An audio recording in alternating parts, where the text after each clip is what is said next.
नमस्कार, मैं पंकज पांडे, देख रहे हैं आप न्यूज 11 भारत और हाजिर 11 स्पेशल लेकर। बात ठंड की करेंगे। जी हाँ, ठंड आपको लग रही होगी ठंड, लेकिन एक तबका ऐसा है झारखंड का जिसे ठंड बिल्कुल नहीं लग रही होगी, और वो तबका है राजनीतिज्ञों का। क्योंकि साल की शुरुआत बहुत कड़ाके की ठंड के साथ हुई। हालांकि साल से पहले भी यानी कि दिसंबर में भी लोग इंतजार करते रहे कि ठंड पड़ेगी कब। जनवरी से शुरुआत हुई इसकी और ठंड से शुरुआत हुई, लेकिन ठंड पड़ने के साथ ही राजनीतिक तपिश बढ़नी शुरू हो गई है। गृहमंत्री अमित शाह आए, तपिश बढ़ी, लेकिन इसके साथ साथ झारखंड में लगातार बहुत सारे राजनीतिक घटनाक्रम होने वाले, चाहे वो खतियान जोहार यात्रा की शुरुआत की बात कर ले, हाथ से हाथ जोड़ो अभियान की बात कर ले, तो जनवरी के महीने से अब ऐसा लग रहा है कि झारखंड चुनावी मोड में जाता नजर आ रहा है। तो कड़ाके की ठंड में भी राजनीतिक सरगर्मियां तेज नजर आ रही है। चाईबासा की धरती से अमित शाह ने 2024 का शंखनाद किया है। विजय संकल्प रैली में जुटी भीड़ से अमित शाह गदगद दिखे। जनसभा को संबोधित करते हुए अमित शाह ने राज्य सरकार पर जमकर निशाना साधा। एक रिपोर्ट दिखाते हैं और इसके बाद इस पर चर्चा करेंगे, विभिन्न पहलुओं पर चर्चा करेंगे, जिस बात का जिक्र अमित शाह ने भी किया और अमित शाह के उन बयानों को लेकर विपक्ष ने भी पलटवार किया। क्या क्या होंगी बातें, सब कुछ बताएंगे, लेकिन पहले आप रिपोर्ट देख लीजिए। खास मेहमानों के साथ चर्चा होगी इस पर। हेमंत सरकार को बदलने का संकल्प, मिशन 2024 का किया शंखनाद। परिवर्तन करना है या नहीं करना है? जोर से बोलिए, करना है या नहीं करना है? सरकार बदलनी है या नहीं बदलनी है? जनसभा को संबोधित करते हुए अमित शाह ने भीड़ से पूछा कि अटल जी ने जिस सपने के साथ झारखंड राज्य को अलग बनाया था, क्या उस सपने को पूरा करने का काम हेमंत सरकार कर रही है? सरकार गरीबों के कल्याण की जगह अपना कल्याण करने में लगी है। राज्य में भ्रष्टाचार चरम पर है, खरीद संपदा की लूट मची है। मुख्यमंत्री हेमंत सोरेन तो जनजाति हैं, लेकिन वह जनजातियों का विरोधी भी हैं। अटल जी ने जिस कल्पना के साथ झारखंड को बिहार से अलग कर सालों पुरानी झारखंड की अलग राज्य की मांग को पूरा किया, क्या हेमंत सोरेन सरकार उसके कल्याण के लिए काम कर रही है? भाई जरा जोर से बोलिए, कर रही है? इस राज्य का मुख्यमंत्री तो आदिवासी है, इस राज्य का मुख्यमंत्री तो जनजाति का है, मगर ये सरकार आदिवासियों की विरोधी सरकार है मित्रों, विरोधी सरकार है। इस सरकार के समय में भ्रष्टाचार अपनी चरम सीमा पर पहुंचा है। इस सरकार के समय में बिचौलिए, दलाल और आदिवासियों का जमीन हड़पने वालों के समय आ गया है। विजय संकल्प रैली को संबोधित करते हुए अमित शाह ने कहा कि वोट बैंक की राजनीति के लिए आदिवासी भाई बहनों के साथ राज्य सरकार खेल रही है। अब आदिवासी जाग चुका है। 2024 के चुनाव में इसका टेलर दिख जाएगा। अरे हेमंत भाई, कान खोल कर सुन लो, अब सब आपको जान गए हैं। अपनी वोट बैंक की राजनीति के लिए आदिवासी माता बहनों की रक्षा के साथ, उनके भविष्य के साथ जो छेड़खानी आप कर रहे हो, झारखंड का ट्राइबल आपको माफ नहीं करेगा, माफ नहीं करेगा। और उसका ट्रेलर 24 के चुनाव में ही मालूम पड़ जाएगा। अमित शाह ने कहा कि कोल्हान में पूरी बंदोबस्ती 1964 में हुई है। अब ये कहते हैं 1932 के आधार पर ही नौकरी देंगे, तो इस आधार पर चाईबासा के लोगों को नौकरी नहीं मिलेगी। नौकरी के नाम पर युवाओं को धोखा दिया, शिक्षा के नाम पर नैनिहालों को धोखा दिया, खतियान नीति के नाम पर आदिवासी समाज को धोखा देने का काम किया है। ये चाईबासा पूरा क्षेत्र, उसकी बंदोबस्ती 1964 में हुई है। मेरे हो जनजाति के भाई बहन, कान खोल कर सुन ले, सरकार क्या कर रही है। पूरी बंदोबस्ती 1964 में हुई है। अब ये कहते हैं 1932 के खतियान के आधार पर ही नौकरी देंगे। तो चाईबासा वालों को नौकरी मिलेगी भाई? जरा जोर से बोलिए, मिलेगी क्या? अरे काहे को भाई विभाजन कर रहे हो? नौकरी की संख्या बढ़ा दो। अगर दम नहीं है नौकरी की संख्या बढ़ाने का, जगह खाली कर दो। हम आकर झारखंड को आगे विकास के रास्ते पे ले जाएंगे। आदिवासी, नॉन आदिवासी, पिछड़ा और आदिवासी, ये क्या लगा रखा है? झारखंड को बर्बाद करने पर क्यों तुले हो भाई? घुसपैठियों का मुद्दा उठाते हुए अमित शाह ने कहा कि घुसपैठिए आदिवासी बच्चियों से शादी कर रहे हैं, उसके बाद उनकी जमीन हड़प रहे हैं। वोट बैंक की खातिर हेमंत सरकार कोई कार्रवाई नहीं कर रही। अबे घुसपैठिए जनजातीय बच्चियों से जबरन शादी कर रहे हैं और उसके बाद में उनकी जमीन ऐंठ रहे हैं। मैं आज चेतावनी देना आया हूं हेमंत सरकार को कि घुसपैठियों की इस हिमाकत को रोकिए, वरना झारखंड की जनता आपको माफ नहीं करेगी। वोट बैंक की लालच जनजाति के हित से बड़ी नहीं हो सकती। जनसभा को संबोधित करते हुए अमित शाह ने कहा कि जब जब बीजेपी की सरकार बनी, पार्टी ने आदिवासी समाज को पूरा सम्मान दिया। आजादी के 70 साल बाद मोदी जी ने द्रौपदी मुर्मू को राष्ट्रपति बनाकर आदिवासी समाज को सम्मान दिया। आजादी के 70 साल बाद भी एक भी जनजातीय व्यक्ति इस देश के राष्ट्रपति पद पर आसीन नहीं हुआ था। हमने आदिवासी घर की गरीब बहन द्रौपदी मुर्मू को राष्ट्रपति बनाकर महामहिम द्रौपदी मुर्मू बनाने का काम किया है। और मोदी जी ने द्रौपदी जी को राष्ट्रपति बनाने के लिए सिलेक्ट कर कॉलेजियम ने उनको चुनकर भारत के संविधान में एक नया इतिहास लगाया है। विजय संकल्प रैली में जुटी भीड़ को देख अमित शाह गदगद थे। चाईबासा के लोगों से अपील करते हुए कहा कि 2024 में एक कमल लेकर नरेंद्र मोदी को फिर से प्रधानमंत्री बनाने का संकल्प ले। न्यूज़ 11 भारत के लिए चाईबासा से राजेश, प्रभात और रुपेश की रिपोर्ट। तो गृहमंत्री अमित शाह आए और चाईबासा में जनसभा को संबोधित किया, गरजे, सरकार को कटघरे में खड़ा किया यहाँ की, लेकिन इस पर चुप कोई नहीं बैठने वाला था। दरअसल राजनीति में होता यह है कि बड़ा कोई नहीं होता, छोटा कोई नहीं होता है। जो जनता के करीब होता है वो बड़ा होता है, जनता से दूर होता है वो छोटा हो जाता है। तो फिलहाल सत्ता पक्ष जो यहाँ की यानी कि हेमंत सोरेन की सरकार है, उससे मंत्री, शिक्षा मंत्री जगन्नाथ महतो वो भी चुप नहीं बैठे। उन्होंने क्या प्रतिक्रिया दी वो हम आपको सुना रहे हैं। पहले उससे फिर आगे चर्चा बढ़ाएंगे, लेकिन क्या कहा वो हम आपको सुना रहे हैं। क्या नई शिक्षा नीति लागू हुआ है, उसका भी हम लोग को देखना पड़ता है। लेकिन जो पुरानी रवैया चल रहा था उसको हम लोग बदलने का भरपूर प्रयास किया है। यदि बीजेपी अपने आप बहुत मजबूत समझता है तो इतनी जल्दी शुरू करने की क्या जरूरत है? वो आएंगे, अमित शाह आते रहेंगे, जाते रहेंगे, लेकिन हेमंत सोरेन यहीं रहेंगे। आदिवासी के नेता यदि भी है तो शिबू सोरेन है, और दूसरा नई शिक्षा नीति।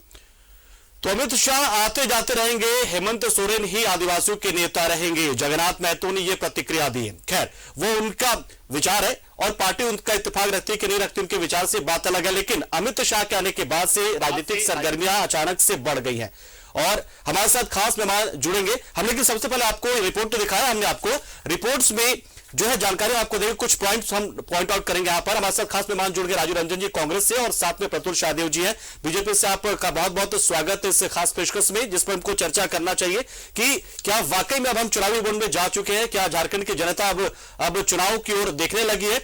कुछ पॉइंट आउट मैं करता हूं यहाँ पर, जो खास बातें रखी अमित शाह ने। झारखंड में आदिवासियों की जमीन हड़पने वाले सक्रिय हैं। जो बड़ी बातें हैं ये मैं बता रहा हूं आपको, ताकि हमें चर्चा करने में इस पर थोड़ा सा आसानी हो जाए आगे जब हम बढ़े। तो हेमंत सरकार ने झारखंड को तबाह किया है। मुख्यमंत्री आदिवासी है, लेकिन सरकार आदिवासी विरोधी है। वोट बैंक के लिए घुसपैठियों को संरक्षण, आदिवासियों की जमीन हड़पी जा रही है। 2024 में जनता टेरर दिखाएगी। 1932 खतरन आधारित नियोजन नीति पर सवाल उन्होंने पूछा है। रोजगार नहीं दे सकते तो गद्दी छोड़ दें, तो रोजगार नहीं दे सकते तो गद्दी छोड़ दें। इस पर मैं सबसे पहले आ रहा हूं। वजह साफ है कि जिस रोजगार का जिक्र यहां पर अमित शाह करते नजर आ रहे थे, उसी रोजगार का जिक्र बीजेपी सत्ता में आते वक्त भी कर रही थी और हर साल 2 करोड़ नौकरियों की बात कर रही थी। और अब वो 10 लाख पर आ गए कि 2024 तक 10 लाख नौकरी देंगे, जिसकी शुरुआत धनतेरस से पिछले साल की थी मोदी ने, और अब 10 लाख की बात करें। हालांकि केंद्र सरकार में भी बहुत सारी नौकरियां और भर्तियां हैं, लेकिन हेमंत सोरेन सरकार को कटघरे में खड़ा किया। सबसे पहला सवाल हम सीधे पहुंचते हैं प्रतुल शाहदेव जी के पास। प्रतुल शाहदेव जी, सबसे पहला सवाल यही कि नौकरियों को लेकर उन्होंने साफ कहा है कि नौकरी नहीं दे सकते तो गद्दी छोड़ दें। क्या मतलब इसका है? नौकरी तो आप भी नहीं दे पा रहे, क्या केंद्र से गद्दी छोड़ दी जा रही है अमित शाह की और मोदी जी की? देखिए पंकज जी, सबसे पहले आज माननीय अमित शाह जी का आगमन हुआ चाईबासा में, और जो भारतीय जनता पार्टी के कार्यकर्ता है झारखंड प्रदेश का, उनका नए वर्ष में नई ऊर्जा से वो लवरेज हो गए। जिस तरीके से शेर की दहाड़ होती है, उसी तरीके से माननीय हमारे गृह मंत्री जी ने इस सरकार की जो कार्य प्रणाली थी उसको स्पष्ट किया। और जहां तक रोजगार की बात है, तो यह सरकार को सच में एक समय आदिवासी मूलवासियों ने सपने देखे थे, जब माननीय मुख्यमंत्री जी ने कहा था कि हर वर्ष 5 लाख लोगों को रोजगार दिया जाएगा। 2021 को उन्होंने नियुक्ति वर्ष बताया था। 2022 के कुछ महीने पहले उन्होंने कहा था कि 40,000 शिक्षकों की नियुक्ति होगी, सभी अनुबंध कर्मियों को नियमित किया जाएगा, 32 लाख किसानों का लोन माफी किया जाएगा, सभी बेरोजगारों को बेरोजगारी भत्ता दिया जाएगा। लेकिन खोदा पहाड़ निकली चोरियां, कुछ नहीं, ये सारे वादों से पलट गए। सत्ता में आने के लिए उन्होंने झूठ का सहारा लिया था, और बार बार ये ऐसी नियोजन नीति बनाते हैं जो कोर्ट में टिक नहीं पाती। इन्होंने खुद अभी विधानसभा के पटल पे जवाब दिया था कि पिछले 3 वर्षों के इनके कार्यकाल में, ये विधानसभा में इनका लिखित उत्तर है, ये सिर्फ 357 लोगों को नौकरी दे पाए। और जो बार बार 2 करोड़ नौकरियों की बात होती है, तो मैं आपको बता दूं, ये रिजर्व बैंक ऑफ इंडिया के वेबसाइट पे जाकर आप फिगर को देख सकते हैं। 8 करोड़ 16 लाख लोगों ने 2014 से 19 के बीच में मुद्रा लोन के जरिए स्वरोजगार किया। प्रधानमंत्री जी की जिस टिप्पणी को ये बार बार उल्लेख करते हैं, उन्होंने हमेशा कहा था रोजगार स्वरोजगार उपलब्ध कराया जाएगा। तो जहां 8 करोड़ से ज्यादा लोग मुद्रा लोन का लाभ उठा रहे हो, उसको कांग्रेस के शासनकाल के फिगर आप कंपेयर कर ले, तो उस पर कहीं आपको सारी सच्चाई पता चल जाएगी। और पंकज, मैं फाइनली आपको बताता हूं कि ट्राइबल के हिमायती होने का माननीय मुख्यमंत्री जी, लेकिन इनके लिए ट्राइबल का अर्थ सिर्फ और सिर्फ सोरेन परिवार है। This is the government by the Soren, of the Soren, for the Soren. और आदिवासियों के लिए हम लोगों ने क्या किया?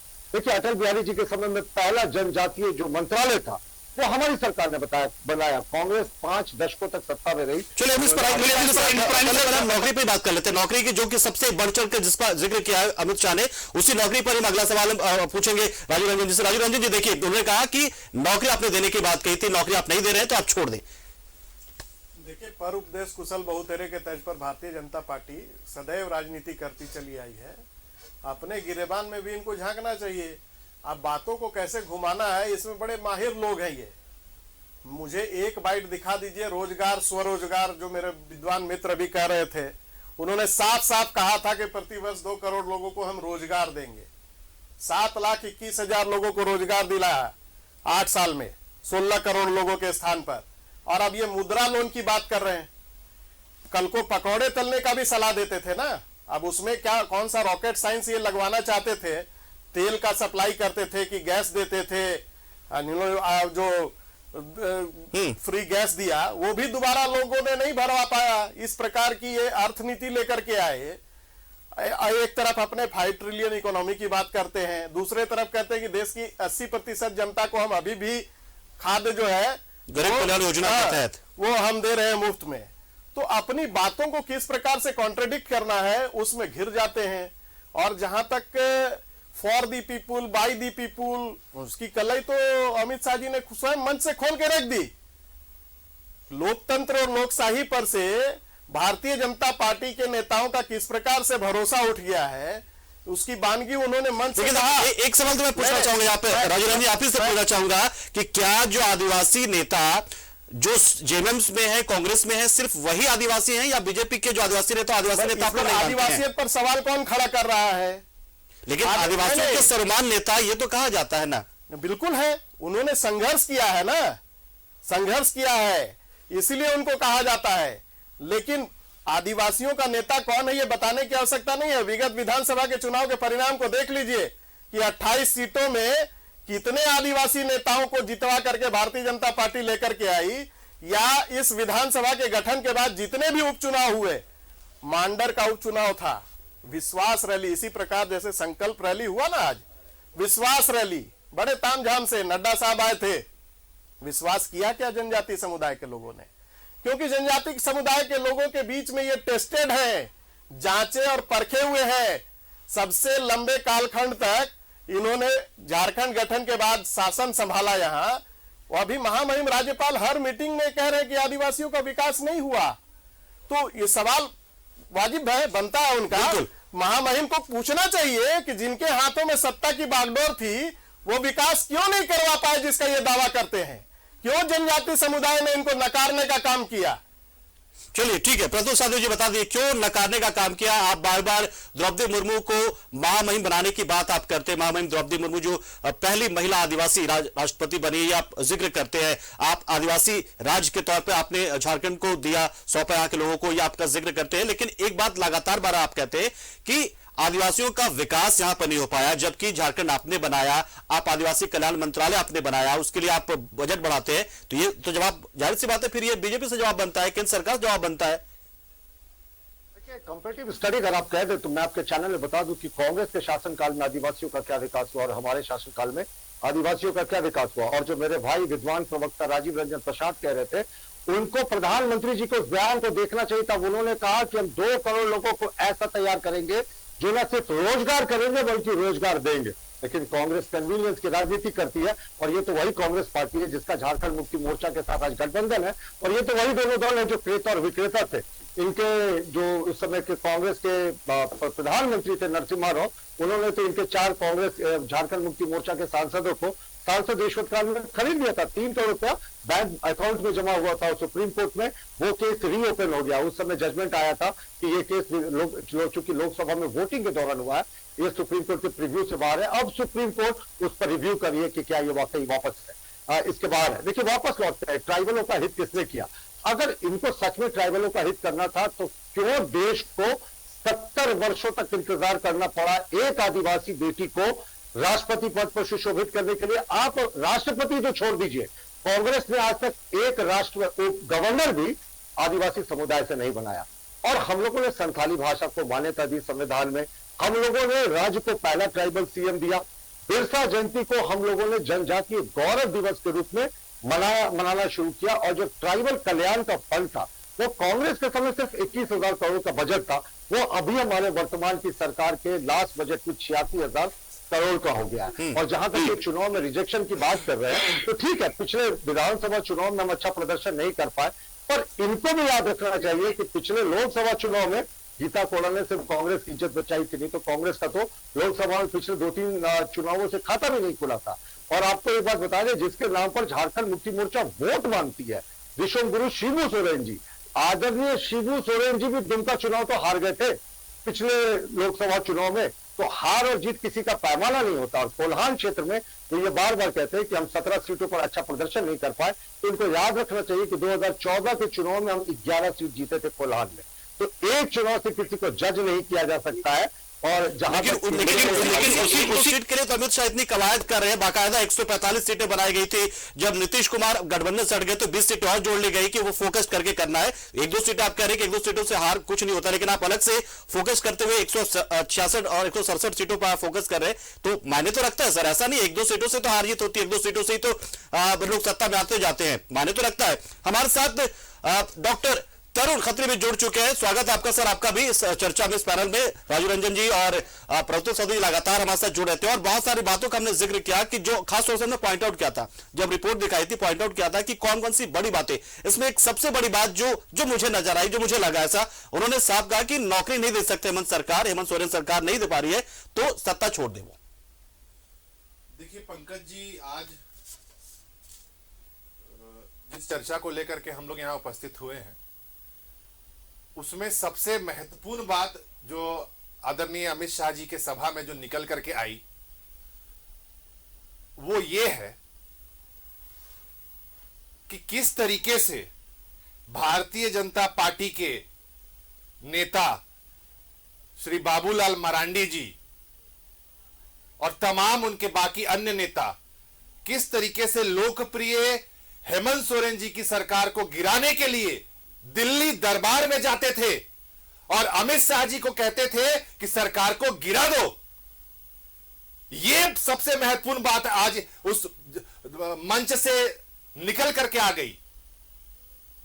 आज झारखंड की जनता, आपको मैं बताना चाहता हूं पंकज जी, सभी बातों को दरकिनार करिए, अभी सबसे महत्वपूर्ण बात है कि इतने उच्च पद का व्यक्ति जब ये बात कहते हैं कि बाबूलाल मरांडी जी आते थे और कहते थे कि सरकार को गिरा दो।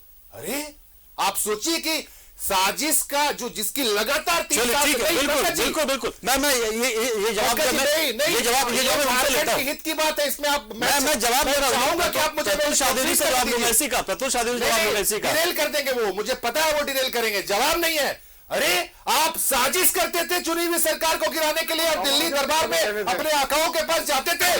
आज ये सीजे का मौका दे, इस पर ये क्या जवाब देंगे? बाबूलाल मरांडी जी को जवाब देने के लायक नहीं बचे। और दूसरी महत्वपूर्ण बात कि इतने बड़े नेता को अपने प्रदेश अध्यक्ष का नाम नहीं पता है, कौन हायरकी में विपक्ष का नेता है वो नहीं पता है। ये तो चल रहा है भाई साहब, इतनी बदहवासी छा गई झारखंड पहुंचते ही। पिछली बार एयरपोर्ट से गिनती गिनवा रहे थे कुर्सियों की, हम आज उस पर नहीं जाएंगे, नहीं तो उसका भी अभी फिर बोलेंगे कि किसी और का ठीक है। सबसे महत्वपूर्ण बात कि बाबूलाल मरांडी स्वयं सरकार को गिराने में शामिल थे, ये बस आज निकल करके आ गई। चलिए हम इस पर चर्चा करेंगे और इसी पर प्रतुल शादी जी से जवाब लेंगे, लेकिन एक छोटे से ब्रेक में यहां रुकना पड़ेगा और जब ब्रेक के बाद से वापस आएंगे जो तनुज खत्री ने जो सवाल उठाया यहां पर है उसका जवाब हम चाहेंगे प्रतुल शादी जी दे कि क्या उस बयान का मायने क्या है। एक छोटे से ब्रेक ले हम रुकेंगे। ब्रेक के बाद आपका एक बार फिर स्वागत। आप देखें न्यूज 11 भारत और बात करें हम शाह के शंखनाद की स्पेशल प्रोग्राम में अपने, और ब्रेक से पहले एक चर्चा छेड़ी थी जेएमएम के हमारे प्रवक्ता तनुज खत्री जी ने, और उस पर वाकई उस पर चर्चा होनी चाहिए कि मतलब उस बयान का मतलब क्या है। हमारे साथ तीनों हमारे मेहमान जुड़े हुए हमारे साथ, राजू रंजन जी कांग्रेस से, डॉक्टर तनुज खत्री जेएमएम से और प्रतुल शाहदेव जी बीजेपी से हमारे साथ जुड़े हुए हैं। एक सवाल जो तनुज खत्री पूछना चाहते थे वो सवाल मैं वापस से एक बार फिर से प्रतुल शाहदेव जी के पास टॉस करता हूं कि बाबूलाल मरांडी जी चाहते आते हैं और कहते हैं कि सरकार बदल दिया जाए, लेकिन सरकार ऐसे नहीं बदलती। मतलब क्या है मतलब इस बयान को हम क्या माने?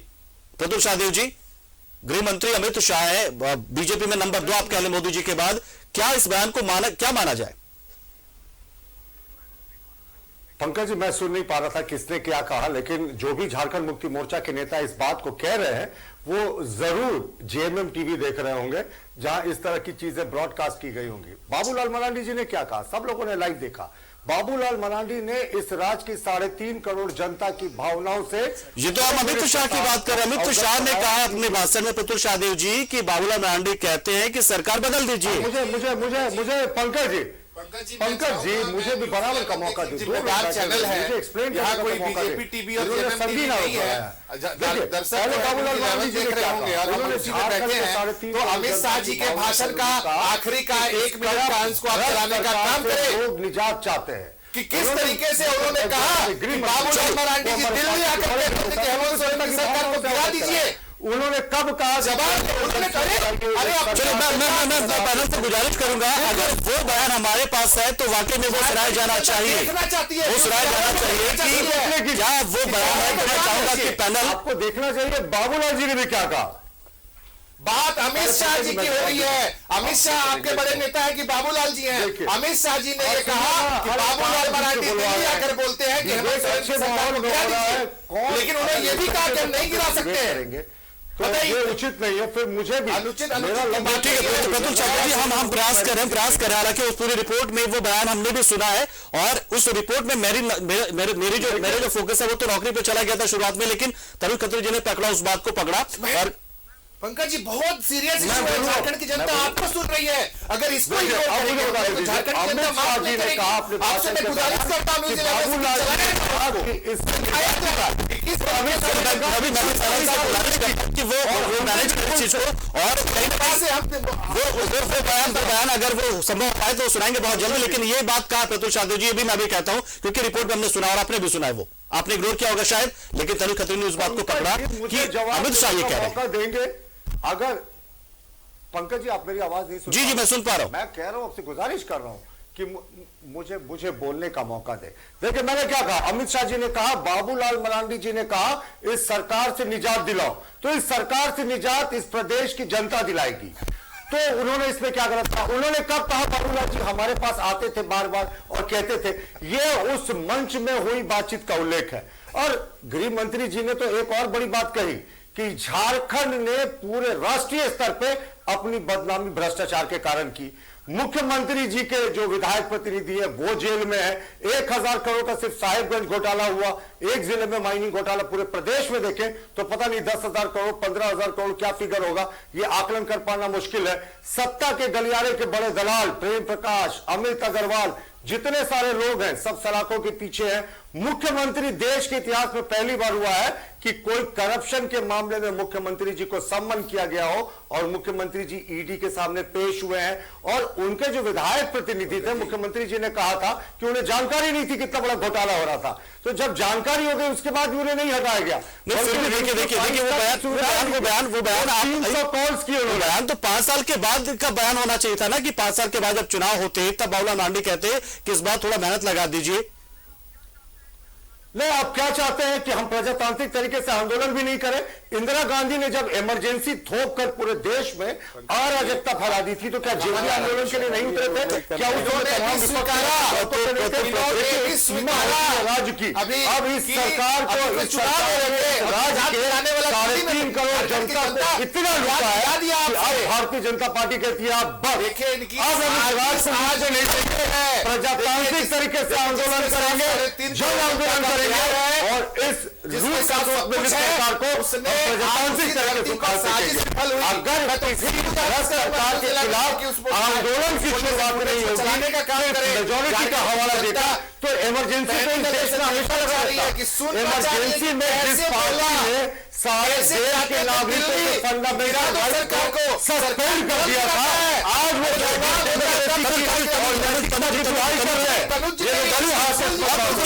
देखिए राजीव रंजन जी बोलेंगे। राजीव रंजन बताइए इस बात पर।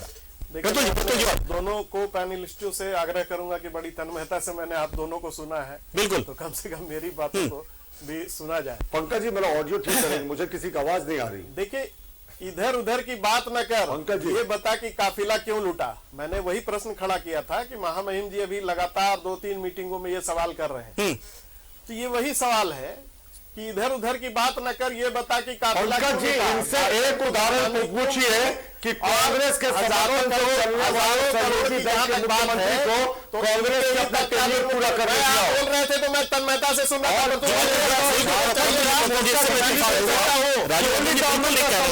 तनुज जी आएंगे तो आप आइए। किस प्रकार से सा ब्रदर्स का घोटाला जब सामने आया तो इनके ही कैबिनेट के मंत्री ने वहां संलेख पर साइन करने से इनकार कर दिया। वो हजारों करोड़ के घोटाले, सुनिए, 3,000 मुझे सुनाई नहीं दिया। बागवानी मिशन का घोटाला कहा गया, नमक घोटाला कहा गया, कंबल घोटाला जो इनके तत्कालीन मुख्यमंत्री के गृह जिले की थी, वो घोटाला कहा के 3 वर्षों से इनकी सरकार है। सरकार मेरा मंत्री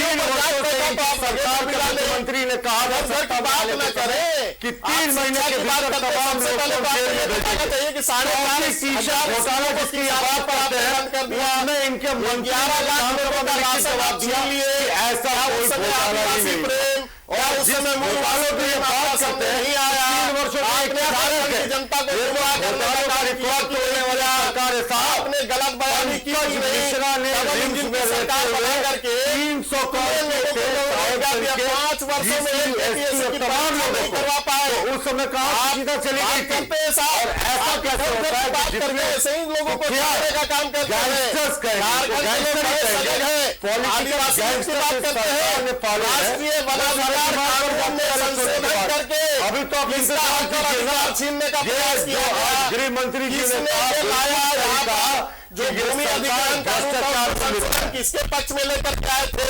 वो तो भला हो द्रौपदी मुर्मू जी का कि उन्होंने फाइल लौटा दी फाइल और लौटा इनकी दी। चोरी पकड़ी गई। तो ये अपने गिरावा में इनको झांकना नहीं होता है, लोगों के ऊपर आरोप लगा करके, और झारखंड की जनता को कम से कम मूर्ख समझने का काम न करें। आप इस प्रकार से जो लोगों में विभेद पैदा करके राजनीतिक ध्रुवीकरण करने का जो प्रयास करते हैं, इसका लाभ अब नहीं मिलने वाला है।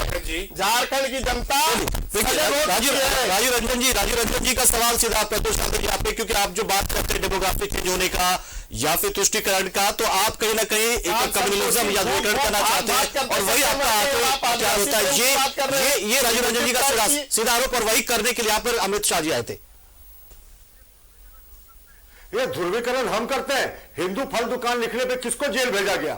यहाँ जिस तरीके से ट्राइबल लड़कियों के साथ जो बांग्लादेश से सीमा से लगे जिले हैं, आदिवासी लड़कियों जो है, आदिवासी महिला को घर में नौकरानी किया जा रहा है, प्रोटाइज किया जा रहा है, ये लोगों ने देखा। ये किसने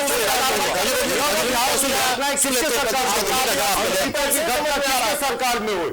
ये तमाम जो घटनाएं घटी है इस सरकार में, इस सरकार ने उर्दू को क्षेत्रीय भाषा का दर्जा दे दिया, हिंदी को बाहर कर दिया, तो इसमें गलत है कुछ? मुंह की खानी पड़ी। तो तुष्टिकरण हम करते हैं, विधानसभा में कोई करते हैं, स्वीकार कर लिया, मैं ध्रुवीकरण करते हैं, तुष्टिकरण हम करते हैं। बहुत संख्यकों को सार्वजनिक रूप से जबरदस्त तरीके से किया। सरकार ने प्रताड़ित किया है। सिर्फ अल्पसंख्यक वोट बैंक की राजनीति के लिए इन्होंने बहुसंख्यक समाज पर कुठाराघात किया है, आदिवासी समाज पर कुठाराघात किया है, और इनको तो याद रखना चाहिए। आज गीता ने क्या कहा था? सरकार बनने के बाद और उसके बाद धर्मांतरण की घटनाओं में वृद्धि हो गई। तो ये कैसे संभव होता है साहब कि लगातार संथाल परगना में धर्मांतरण हो रहा है, और रोहिंग्या घुसपैठियों की बात लोहरदगा में गंगे में इनके स्पेशल ब्रांच ने कहा था कि रोहिंग्या घुसपैठियों का हाल है और हाथ है, और जो अधिकारी ने रिपोर्ट है ना, झारखंड सरकार का होता है। माननीय इनके मंत्री जी ने अमित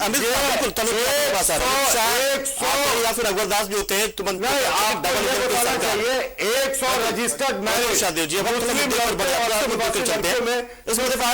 कैसे हुआ? ठीक है, इस मुद्दे पे बात हमने कर ली। अब एक बात जो लगातार बार बार कही जाती है वो डबल इंजन की सरकार होती, तो झारखंड में ये हो जाता, झारखंड में वो हो जाता। तो ये सवाल जो है ये तनुज जी से मैं पूछना चाहूंगा। तनुज, ऐसा होता है क्या कि मतलब केंद्र में अगर किसी की सरकार हो तो राज्य सरकार को उस हिसाब से वो मोबिलाइजेशन जो है वो नहीं मिल पाता? ऐसा क्या हेमंत सोरेन सरकार में हो रहा है? कैसा पंकज जी, देखिए क्या होता है ना, जब सच या तीखे सवाल या सच्चाई से रूबरू कराया जाता है तो अमूमन जो है आवाज बंद हो जाती है। लेकिन मैं फिर आपसे गुजारिश करता हूं, हम लोग हर दिन चर्चा करते हैं, हर दिन आप डिबेट करवाते हैं, लेकिन आज जो बात आई है पंकज जी, देखिए मैं गंभीर चर्चा करता हूं। कभी मैंने न्यूज टॉक न सुनना बर्दाश्त किया है, कहीं इनके अलग वक्ता आते थे, वो करते थे, हम उनको चुप कराने का काम करते थे। मैं लगातार कह रहा हूं और मैं उसमें अडिग हूं कि आज अमित शाह जी ने खुद भारतीय जनता पार्टी की और बाबूलाल मरांडी जी की साजिश को सबके सामने रखा। इसको गंभीरता क्यों? देखिए राजनीति में कूटनीति तो करते हैं लोग। कूटनीति की बात नहीं, अब सवाल पूछते हैं तो ऑडियो चला जाता है, ऑडियो जाएगा। राजनीति में कूटनीति तो की जाती है। हम झारखंड मुद्दे पर आते हैं, झारखंड के विकास की बात लगातार करते हैं कि झारखंड में डबल इंजन की सरकार हो तो विकास होता। क्या विकास नहीं कर रहे? लूट करने का काम किया गया। इंजन में कहा था, जनता की तो बोगी ही नहीं थी। इंजन में कहां थी जनता? आप तो जनता को सीएनटी एसपीटी पे खत्म कर रहे थे, आप भूमि अधिग्रहण पे खत्म कर रहे थे, आप जमीनों को तो आपको साथ नहीं मिल पाता है क्या केंद्र सरकार का? ऐसा है क्या? आपने डबल इंजन पर बोला, ये साइकोलॉजिकल माइंड गेम है। ये कोई क्या सब केंद्र शासित राज्य हो जाएगा तब तो इसका मतलब संघीय शासन संघीय फेडरल सिस्टम है ना? ये क्या बात हो गई? ये साइकोलॉजी से खेलना बंद अब कर देना चाहिए भारतीय जनता पार्टी को। तब जब इनके शीर्ष नेता ने फटकार लगाई, ये सब मत करो, जनता के बीच में जाओ, चुनाव के लोकतांत्रिक प्रक्रिया की बात उन्होंने कही ना। अरे उनसे तो सीख लीजिए, उनके तो अनुयायी बनिए कि किस तरीके से आपको फटकार लगाने का काम किया। ये सब बातें रेडिसन के होटल के बंद कमरे में होती, लेकिन मंच से हुई। इनकी सिट्टी पिट्टी गुम है। तो प्रतुल जी फिर भी यहां आकर के बोल रहे हैं, बाकी नेताओं से आप जाइएगा, बाइट नहीं मिलेगा। क्या ऐसा है क्या प्रतुल जी करते हैं? प्रतुल जी ऐसा है क्या कि इस बयान को आप लोग नजरअंदाज करें, लेकिन ये मामला कहीं ना कहीं गड़बड़ हो गया, थोड़ा सा बैकफायर हो चुका है ये? पंकज पांडे जी, पता नहीं क्यों जो नैरेटिव रचा जा रहा है आप उसका हिस्सा बन रहे हैं। ऐसा बिल्कुल नहीं है। मैं हिस्सा क्यों बनूंगा सर? मैं हिस्सा क्यों बनूंगा? मैं तो क्रॉस क्वेश्चन पूछूंगा यहाँ पर। अब पंकज जी, अब मुझे पंकज जी, जब वो आप पर प्रश्न करते हैं तो आप नहीं, आपकी बात वो जवाब देते तो नहीं टोकते। ऐसा क्यों कि आज आप मुझे बार बार टोक रहे हैं? क्यों मेरे फ्लो को डिफरेंट करना अमित शाह यहाँ पर पहुंचे सर, मैंने सुन लिया।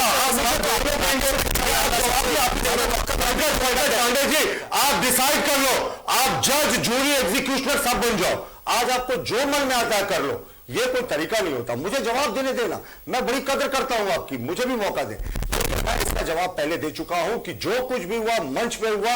अमित शाह जी के बयान को प्ले करके देखिए, बाबूलाल मरांडी जी के बयान को करवाइए, देखिए, मुझे दोबारा बोलने की आवश्यकता नहीं। हाँ, एक प्रश्न चलिए मैं पैनल से हूं कि अगर वो मैनेजर पा रहा है तो उस बयान को एक बार सुनाई दिया जाए। अच्छा, जब वो सुनाएंगे तो सुनाएंगे, पहले मेरा जवाब तो। हाँ ठीक है, आपका जवाब सुन ले रहा हूं। पंकज जी, इसका जवाब मैं दे चुका हूं। उस बयान को प्ले करें, उसके बाद कब उन्होंने ये कहा कि बाबूलाल जी आते थे? बाबूलाल जी ने कहा, उन्होंने प्रेजेंट टेंस में कहा था। देखिए, डीएमएफटी जो फंड थी उसमें जो लूट है वो किसी से छिपा हुआ नहीं है, किस तरीके से सरकार में हुई। और हम आपको बताते हैं कि केंद्र सरकार की योजनाओं का झारखंड में क्या हुआ। ये झारखंड सरकार के आंकड़े हैं। आयुष्मान योजना के लॉन्च होने के बाद 90 लाख लाभार्थी रहे हैं। प्रधानमंत्री आवास के 14 लाख लाभार्थी हैं। किसान सम्मान योजना के 27 लाख लाभार्थी हैं। फसल बीमा में इसका दायरा बढ़ जाता है तो 44 लाख लाभार्थी हैं। राज्य सरकार की रिपोर्ट है। हमने देवघर में एम्स दिया, हमने देवघर, दुमका, टाटा और बोकारो में एयरपोर्ट का निर्माण शुरू किया। रांची में कैंसर अस्पताल लगभग बनकर तैयार हो गया। हजारीबाग, पलामू, दुमका में हम लोगों ने मेडिकल कॉलेजेस दिया। और ट्राइबल कल्याण का फंड मैं बता चुका हूं, 21,000 करोड़ से 86,000 करोड़ हो गया। राज्य सरकार बताए उसने यहाँ के आदिवासी मूलवासी जनता के लिए क्या किया। अगर किया तो मुख्यमंत्री जी ने अपनी पत्नी के नाम लीज दिया, अपनी साली के नाम लीज दिया, अपने भाई के नाम दिया, अपने करीबियों के नाम दिया। इनके लिए आदिवासी का मतलब सिर्फ और सिर्फ सोरेन परिवार है। क्यों नहीं सनीचरा मुंडा और मंगला उरांव की इनको फिक्र होती है? आदिवासी मूलवासियों ने मुख्यमंत्री जी के साथ सपने देखे थे, लेकिन इन ये पूरे तरीके से एक्सपोज हो गए। 1932 ठीक है, इसका जवाब तनुज खत्री से लेते हैं। तनुज खत्री इसका जवाब लेते हैं। आदिवासियों के लिए सरकार ने क्या किया है, ये जानना चाहते हैं प्रतुल शाहदेव जी। देखिए पंकज जी, और एक सवाल मैं भी जोड़ना चाहूंगा कि क्या वो आदिवासी बीजेपी का होता तो वो आदिवासी नेता आप उसे नहीं मानते हैं क्या? वो आदिवासी वोटर आप नहीं मानते क्या उसे? ये भी ठीक है, तो वो बीजेपी का वो आदिवासी नेता जो भी होते हैं वो क्यों नहीं सरना धर्म कोड की मांग की आज उस मंच से?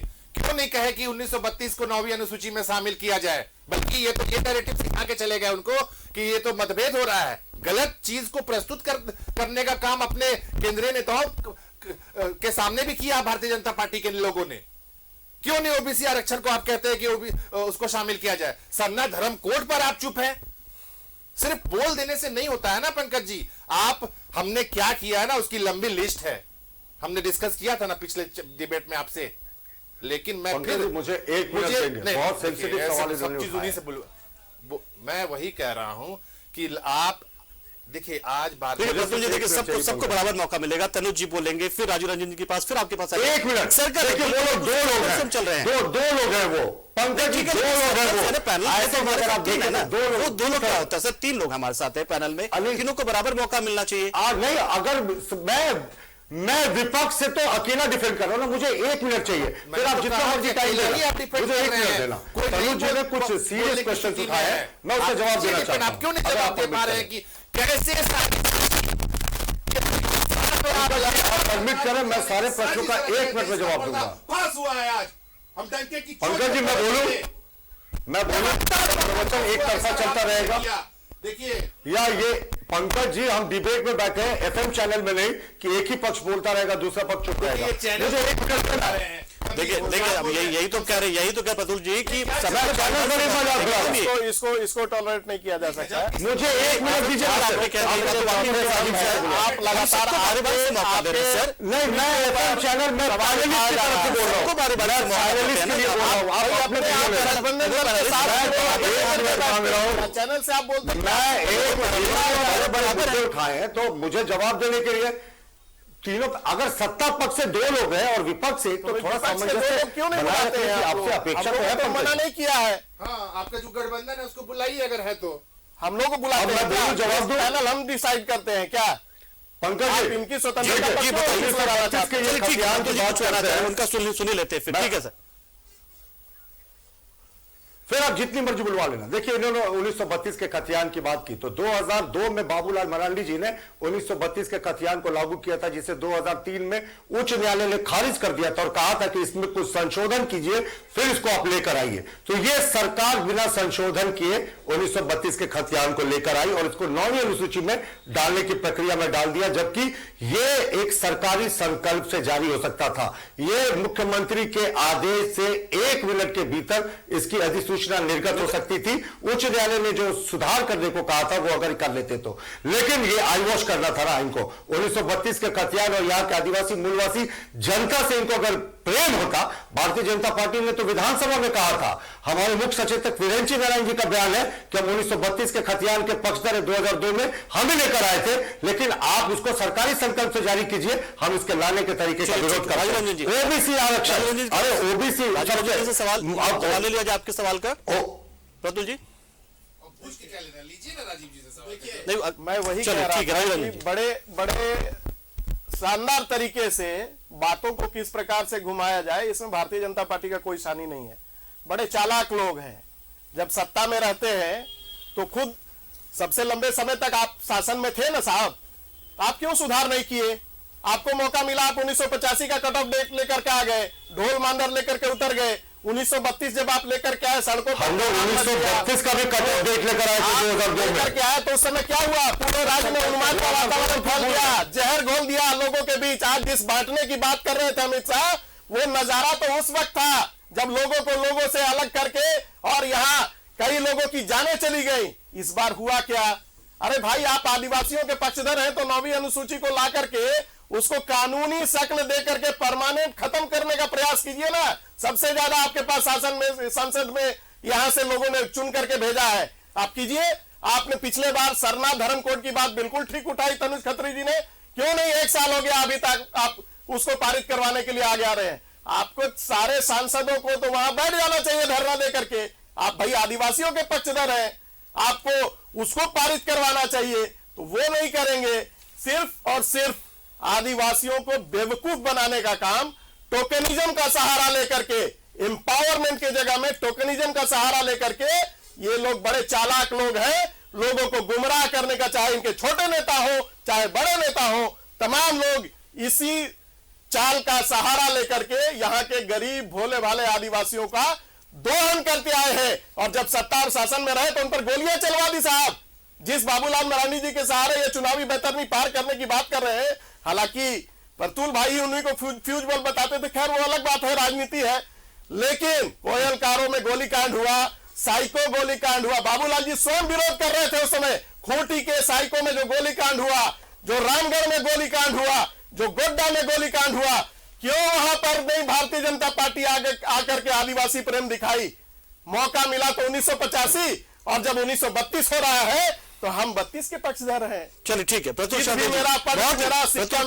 जी के पास ही पहुंचते जाए, इस बात उंगली उठाई उन्होंने। हालांकि मैं चाहता था कि डॉक्टर तनुज खत्री से ये जवाब लूं, लेकिन तनुज खत्री ने इसका पहले ही पूछ लिया ये सवाल। चलिए बताइए प्रतुल शाहदेव जी कि ये आईवाश आपको क्यों लगता है? देखिए, क्यों लगता है आईवाश एक कोशिश है, एक पहल वो तो कर रहे कम से कम।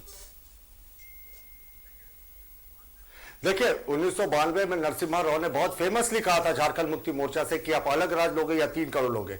तो इन्होंने 3 करोड़ लोगों की अस्मिता का सौदा 1-1 रुपए में 3 करोड़ रुपए लेकर कर दिया था। 1992 में अलग राज बन गया होता साहब, लेकिन खरीदने वाले झारखंड आंदोलन को और बेचने वाले दोनों आज एक साथ सत्ता में है। देखिए, लौटते सरना धर्म कोड और जो ओबीसी आरक्षण है, ये दोनों बड़े महत्वपूर्ण मुद्दे हैं पंकज जी, इसलिए मैं गुजारिश करूंगा थोड़ा समय दे मैं एक्सप्लेन करूं। देखिए, सरना धर्म कोड में इस सरकार की मंशा पर सवाल इसलिए है कि सरना धर्म कोड को जब विधानसभा में इन्होंने लाया तो हमारे सारे विधायकों ने समर्थन किया। उसके बाद इन्होंने गवर्नर को बाईपास करते हुए सीधे होम मिनिस्टर को भेज दिया और केंद्र सरकार को भेज दिया। अब जिस सरकार के पास एडवोकेट जनरल है, जिस सरकार के पास लॉ सेक्रेटरी है, उसको क्या ये पता नहीं कि ये बिल को राजभवन होकर भेजना चाहिए? वहां से होम मिनिस्टर ने लौटाया, अब ये सरकार फिर भेज रही है। हम आज भी कहते हैं सरना धर्म कोड के हम पक्षधर हैं, लेकिन बाबा कार्तिक उरांव जो कांग्रेस के बड़े नेता थे, पूर्व मंत्री थे, उनके जो विजन है उसको ये सरना धर्म कोड में लागू करें। उनका मत था, वो प्राइवेट बिल लेकर भी आए थे 1981 के समय में, कि जो भी आदिवासी धर्मांतरण करते हैं उनको आरक्षण की सुविधा से वंचित किया जाए।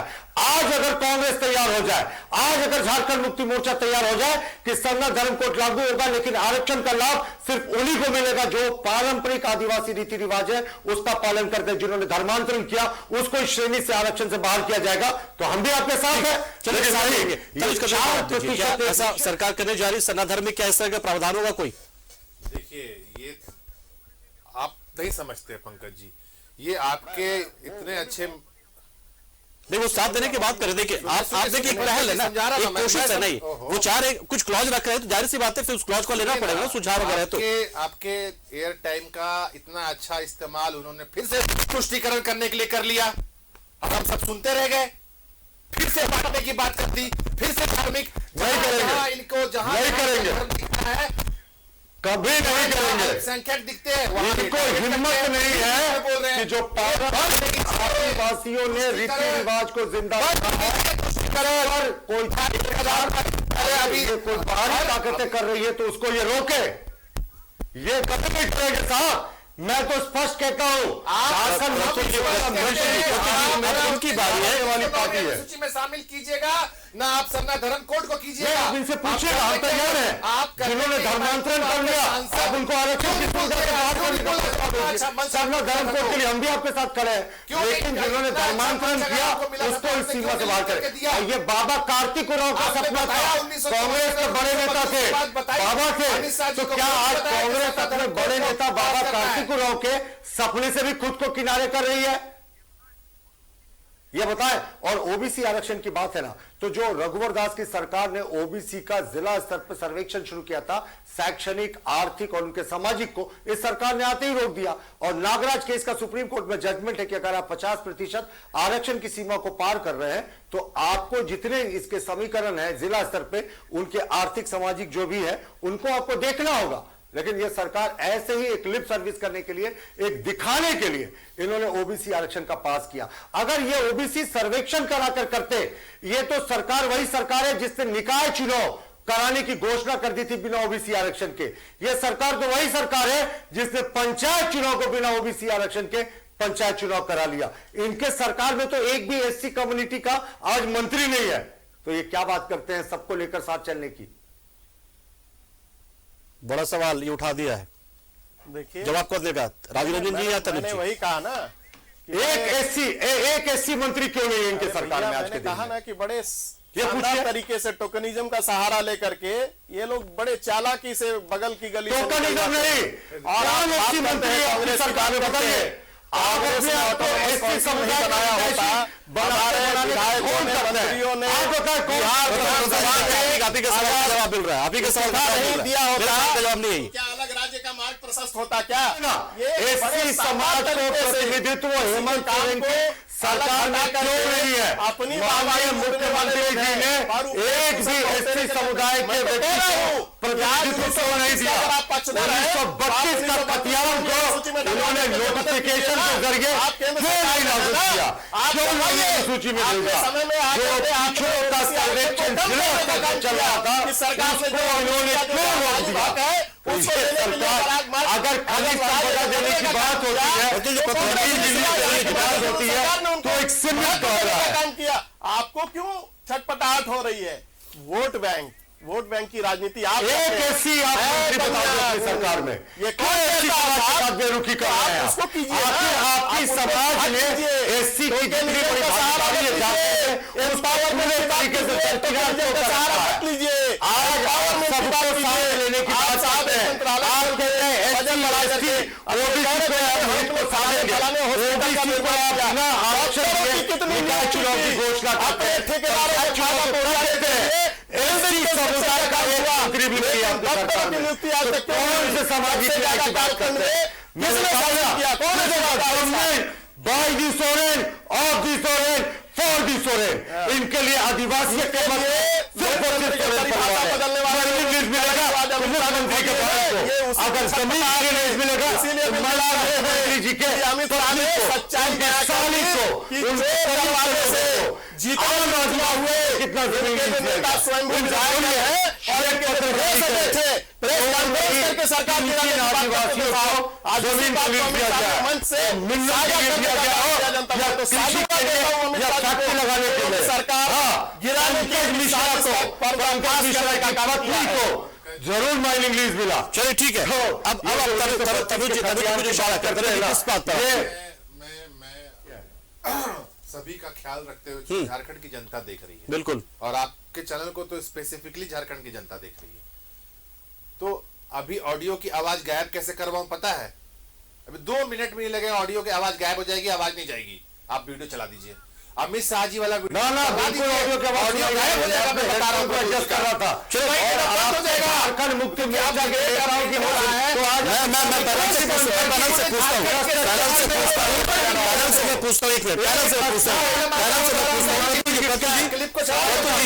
पैनल से पूछ लेता हूं, क्या मैं उम्मीद करूं?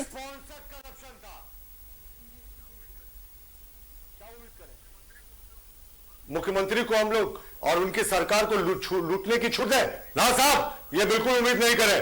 भारतीय जनता पार्टी कभी अलाउ नहीं करेगी। अरे भाई, तो जनता के सारे आइए ना, करके सरकार लोकतंत्र में लूट के बना लीजिएगा क्या सरकार? का अंत होना चाहिए। इस तरीके का बाजार मत बनाइए, कार्यकाल में हुआ है को तिजारत का बाजार मत बनाइए। आप जनता के बीच जनता ही ने कहा है, आप पिछले दरवाजे से लोकतंत्र की चोरी करके आइएगा क्या? भेजा जाता था। रहेंगे आपको, आप कहते हैं सरकार बड़ी बात करते हैं, प्रजातांत्रिक तरीके से बाजार मत बनाइए, देश का बाजार मत छोड़िए। कुछ हमारा प्रजातंत्र पर कुछ तकनीकी दिक्कत है, राजशाही पर चलने वाले लोग नहीं है, राजशाही पर आ रहा है, पार्टी नहीं है। इसको छत्ता से बाहर करने की छटपटाहट हो रही है, सत्ता से बाहर सरकार नहीं है, जनता ने खारिज करने का काम किया है, एक बार नहीं बार किया है। मैं जानता हूँ, आप जानते हैं, क्योंकि हम प्रजातांत्रिक तरीके से चलने वाली पार्टी है। भाई आपके नेता ने कहा कि हमारे पास आते थे दिल्ली और वो बता देना सरकार बदल लो। माननीय मुख्यमंत्री की सरकार जो है जनता के सारे वही तो छोड़ दिया आदिवासियों के लिए। चलिए, हमें लगता है काफी हो चुकी है। सभी मेहमानों का बहुत बहुत शुक्रिया हमारे साथ जुड़े आप, और इस पर हमने बहुत सारी बातें की, बहुत सारे एंगल्स हमने निकाले, बहुत सारे हमने थॉट प्रोसेस जो डेवलप किया इस और अमित शाह के दौरे को लेकर। लेकिन जाते जाते एक जानकारी भी देते चले जाता हूं कि डबल इंजन की बात लगातार होते चली जाती है, लेकिन अजीब इत्तेफाक है कि वित्त मंत्रालय की ओर से जो आर्थिक विकास दर वाले राज्यों की जो लिस्ट जारी की जाती है उसमें टॉप 5 में बीजेपी शासित कोई भी राज्य नहीं। एक मैंने पढ़ा था, तो ये मैं बताते चला जाता हूं कि डबल इंजन से कुछ नहीं होता है। जनता का भरोसा जिस पर होता है, सरकार जिसके लिए काम करती है, तभी राज्य आगे बढ़ता है। बहुत बहुत शुक्रिया आप सभी लोगों का, हमारे सारे मेहमानों का बहुत बहुत शुक्रिया।